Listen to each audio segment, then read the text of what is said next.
Welcome to 1000 Nights and One Night as we continue on the 14th night with the continuation of the second Kalandar story.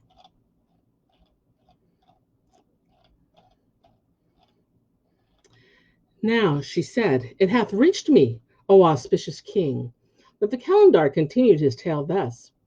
O, my lady, the king's daughter, hent in hand a knife whereon were inscribed Hebrew characters, and described a wide circle in the midst of the palace hall, and therein wrote in cursive letters mysterious names and talismans, and she uttered words and muttered charms, some of which we understood, and others we understood not.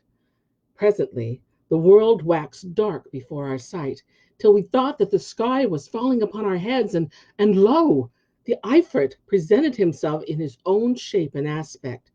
His hands were like many pronged pitchforks, his legs like the masts of great ships, and his eyes like cressets of gleaming fire. We were in terrible fear of him, but the king's daughter cried at him, No welcome to thee, and no greeting, O dog! Whereupon he changed to the form of a lion and said, O traitors, how is it that thou hast broken the oath we swear that neither should contraire other? O cursed one, answered she, how could there be a compact between me and the likes of thee? Then said he, Take what thou hast brought on thyself. And the lion opened his jaws and rushed upon her, but she was too quick for him, and plucking a hair from her head, waved it in the air, muttering over it all the while, and the hair straightway became a trenchant sword blade, wherewith she smote the lion and cut him in twain. Then the two halves flew away in the air, and the head changed to a scorpion, and the princess became a huge serpent and set upon the accursed scorpion, and the two fought, coiling and uncoiling, a stiff fight for an hour at least. Then the scorpion changed to a vulture, and the serpent became an eagle, which set upon the vulture and hunted him for an hour's time, till he became a black tomcat, which meowed and grinned and spat. Thereupon the eagle changed into a piebald wolf, and these two battled in the palace for a long time, when the cat, seeing himself overcome, changed into a worm and crept into a huge red pomegranate which lay beside the jetting fountain in the midst of the palace hall. Whereupon the pomegranate swelled to the size of a watermelon in the air, and falling upon the marble pavement of the palace, broke to pieces, and all the grains fell out, and they were scattered about till they covered the whole floor. Then the wolf shook himself and became a snow white cock, which fell to picking up the grains, purposing not to leave not one grain. But by doom of destiny, one seed rolled to the fountain edge, and there lay hid. The cock flew to crowing and clapping its wings and signing to us with his beak as if to ask, Are there any grains left? But we understood not what he meant. And he cried to us with so loud a cry that we thought the palace would fall upon us. Then he rolled over to the floor till he saw the grain which had rolled to the fountain edge, and rushed eagerly to pick it up, when behold, it sprang into the midst of the water and became a fish and dived to the bottom of the basin. Thereupon the cock changed to a big fish and plunged in after the other, and the two disappeared for a while. And lo, we heard loud shrieks and cries of pain which made us tremble. After this, the Ifrit rose out of the water, and he was a burning flame, casting fire and smoke from his mouth and eyes and nostrils. And immediately the princess likewise came forth from the basin, and she was one live coal of flaming low. And these two, she and he, battled for the space of an hour, until their fires entirely encompassed them about, and their thick smoke filled the palace. As for us, we panted for breath, being well nigh suffocated, and we longed to plunge into the water, fearing lest we to be burned up and utterly destroyed. And the king says, there is no majesty and there is no might save in Allah, the glorious, the great. Verily, we are in Allah's, and unto him we are returning. Would heaven I had not urged my daughter to attempt the disenchantment of this ape fellow, whereby I have imposed upon her a terrible task of fighting yon accursed Ifrit, against whom all the Ifrits in the world could not prevail. And would heaven we had never seen this ape. Allah never assassin nor bless the day of his coming. We thought to do a good deed by him before the face of Allah, and to release him from the enchantment, and now we have brought this trouble and travail upon our heart. But I, oh my lady, was tongue-tied and powerless to say a word to him. Suddenly, ere we were aware of aught, the Ifrit yelled out from under the flames, and coming up to us as we stood on the estrade, blew fire in our faces.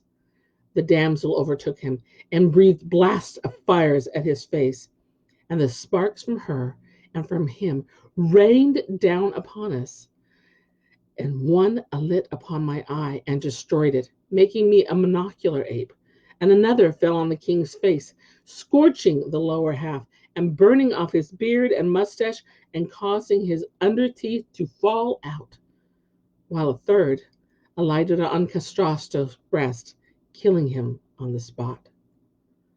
So we despaired of life and made sure of death when, lo, a voice repeated the saying, Allah is most highest, Allah is most highest.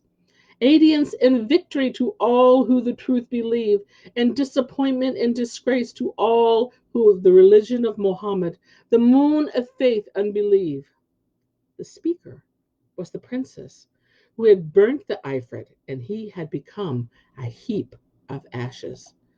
Then she came up to us and said, reach me a cup of water. And they brought it to her, and she spoke over it words, and we understood not. And sprinkling me with it, cried, by virtue of the truth, and by the most great name of Allah, I charge thee, return to thy former shape. And behold, I shook and became a man as before, save that I had utterly lost an eye. And then she cried out, the fire! The fire! Oh, my dear papa, an arrow from the accursed hath wounded me to the death, for I am not used to fighting with the Jan.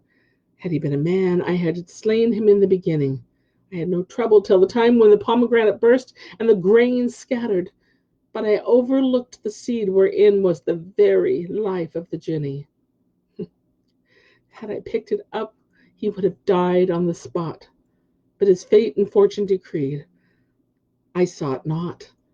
So he came upon me, all unawares, and there befell between him and me a sore struggle under the earth, and high in the air, and in the water. And as often as I opened him a gate, he opened me another gate, and a stronger, till at last he opened on me the gate of fire, and few are saved upon whom the door of fire openeth. But destiny willed that my cunning prevail over his cunning, and I burned him to death, after I vainly exhorted him to embrace the religion of Islam. As for me, I am a dead woman. Allah supply my place to you. Then she called upon the heaven for help, and ceased not to implore relief from the fire, when lo, a black spark shot up from her robed feet to her thighs, that it blew to her bosom and thence to her face. And when it reached her face, she wept and said, I testify that there is no God but the God, and that Mohammed is the apostle of God. And we looked at her and saw naught but a heap of ashes by the side of the heap that had been the Ifrit. We mourned for her, and I wished I had been in her place, so had I not seen her lovely face, who had worked me such weal become ashes. But there is no gainsaying the will of Allah. When the king saw his daughter's terrible death, he plucked out what was left of his beard, and beat his face, and rent his raiment. And I did as he did, and we both wept over her. Then Came in the chamberlains and the grandees, and were amazed to find two heaps of ashes, and the sultan in a fainting fit. So they stood round him till he revived, and told him what had befallen his daughter from the Ifrit, whereat their grief was right grievous. And the women and the slave girls shrieked and keened, and they continued their lamentations for the space of 7 days. Moreover, the king bade build over his daughter's ashes a vast vaulted tomb, and burn therein wax tapers and sepulchral lamps. But as for the Ifrit's ashes, they scattered them on the winds, speeding them to the curse of Allah. Then the Sultan felt sick of a sickness that well nigh brought him to his death for a month's space.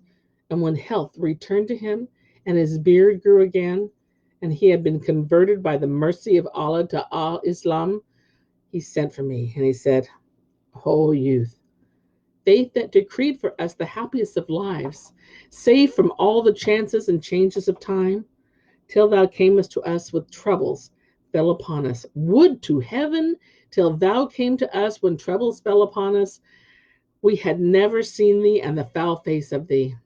For we took pity on thee, and thereby we have lost our all. I have on thy account lost my daughter, who to me was well worth any 100 men. Secondly, I have suffered from that which befell me by reason of the fire, and the loss of my teeth, and my eunuch also was slain. I blame thee not, for it was out of thy power to prevent this. The doom of Allah was on thee as well as on us, and thanks be to the Almighty for that my daughter delivered thee, albeit thereby she lost her own life.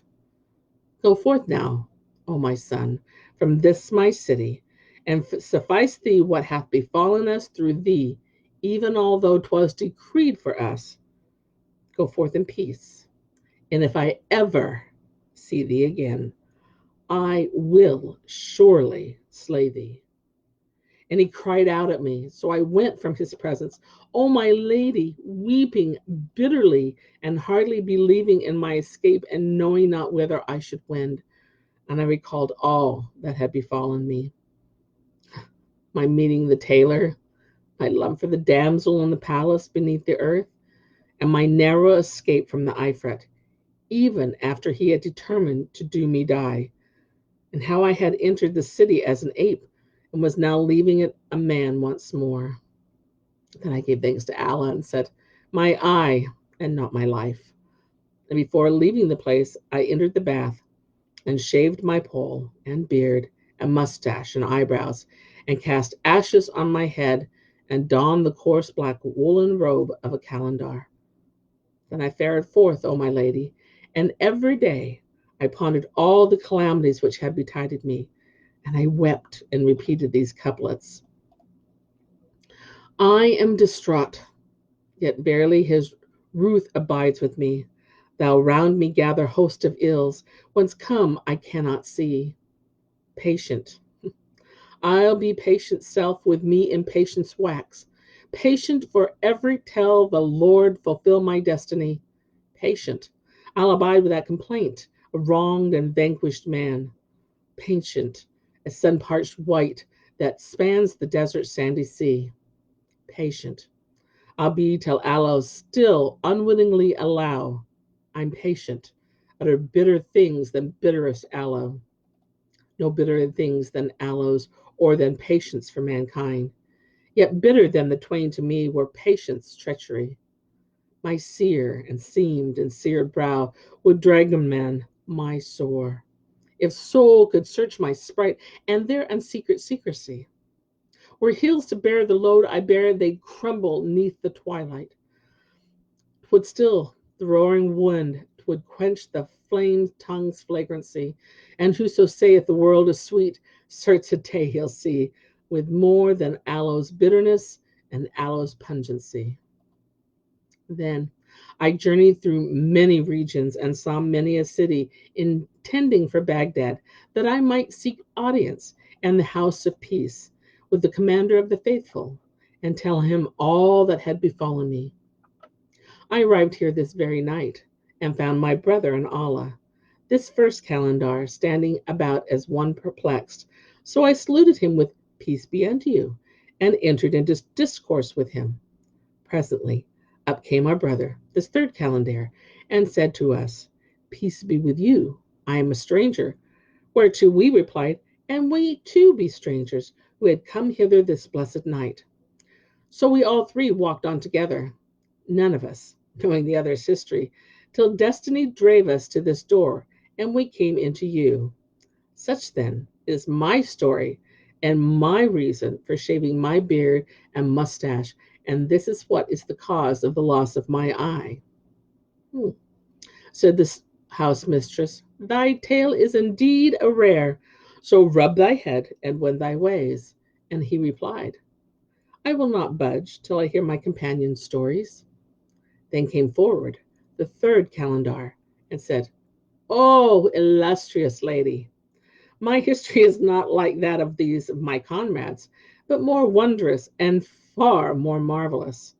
In their case, fate and fortune came down on them unawares.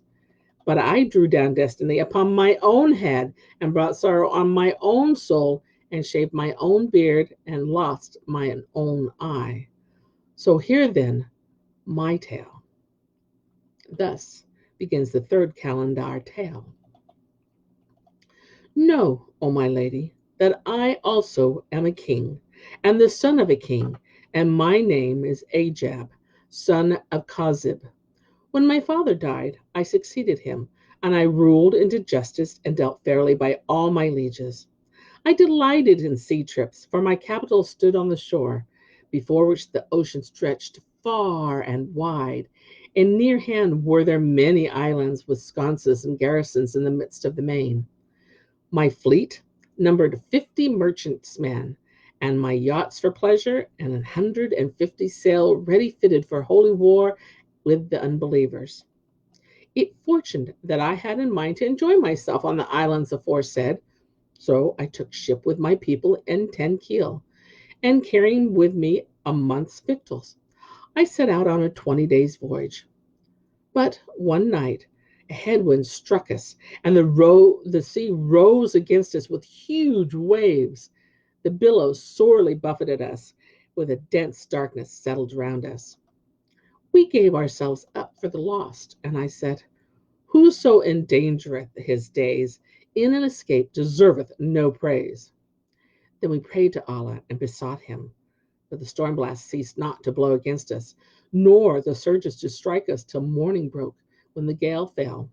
The sea sank to mirrory stillness, and the sun shone upon us kindly. Presently we made an island where we landed, and cooked somewhat of food, and ate heartily, and took our rest for a couple of days. Then we set out again, and we sailed other 20 days, the seas broadening and the land shrinking. Presently the current ran counter to us, and we found ourselves in strange waters, where the captain had lost his reckoning, and was wholly bewildered in his seas. So said we to the looked out man, Get thee to the masthead, and keep thine eyes open. He swarmed up the mast, and looked out, and cried aloud, Oh, Ross, I espy to starboard something dark, very like a fish floating on the face of the sea, and to larboard there's a loom in the midst of the main, now black and now bright. When the captain heard the lookout's words, he dashed his turban on the deck and plucked out his beard, beating his face, saying, Good news indeed! We all be dead men, not one of us can be saved.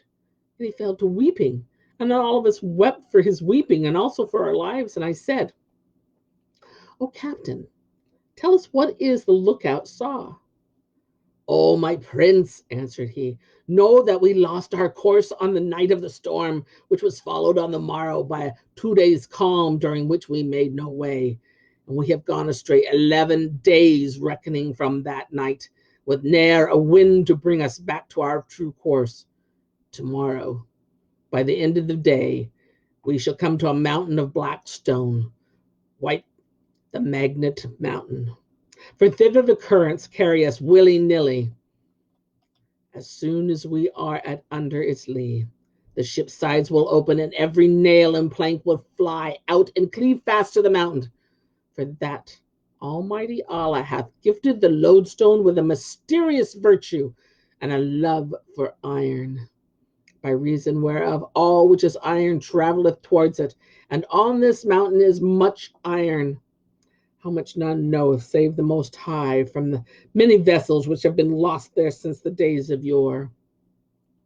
The bright spot upon its summit is a dome of yellow latten from Andalusia, vaulted upon 10 columns, and on its crown is a horseman, who rideth a horse of brass, and holdeth in hand a lance of latten, and there hangeth on his bosom a tablet of lead, graven with names and talisman.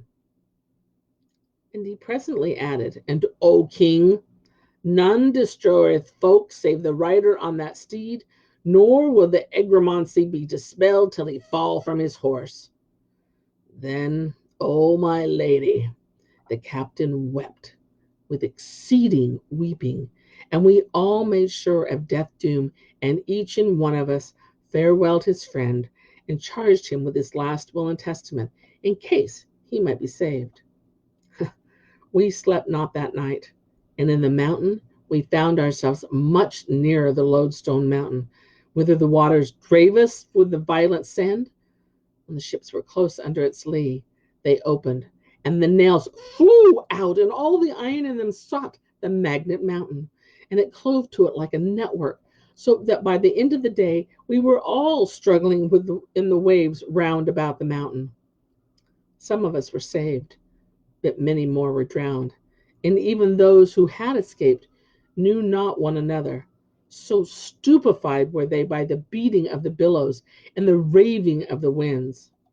As for me, O my lady, Allah be his name exalted, preserved my life that I might suffer whatsoever he willed to be me of hardship, misfortune, and calamity. For I scrambled upon a plank from one of the ships, and the wind and the waters threw it at the mountain. There I found a practicable path, leading by steps, carven out of the rock to the summit, and I called on the name of Allah Almighty, and Shahrazad perceived the dawn of day and ceased to say her permitted say. And thus we end the 14th night until we meet again tomorrow.